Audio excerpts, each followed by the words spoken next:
Joo.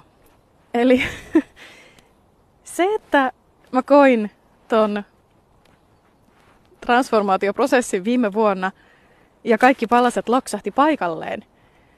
Ja nyt mun elämä tuntuu aivan uskomattoman ihanalta. Se kaikki sisäinen rauha, se ulkoinen rauha, se elämän keveys. Se, että voi hengittää vapaasti. Niin vaikka prosessi on tietenkin koko ajan meneillään, kukaan ei koskaan valmis, niin mä tiedän, että tää on ollut mun elämän suurin mysteerin ratkaisu.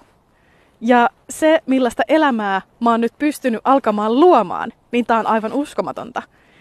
Ja mä olen niin kiitollinen siitä prosessista, minkä mä jouduin käymään. Mutta mä en halua enää olla siitä hiljaa. Mä haluan auttaa sitä versiota itsestäni, joka olisi tarvinnut sitä apua silloin vuosia sitten. Mä haluan jakaa sen kokemuksen, tiedon, kaiken mitä mä oon kerännyt näiden vuosien aikana. Koska mä haluan, että se versio minusta olisi saanut tämän kaiken saman. Ja päässyt nopeammin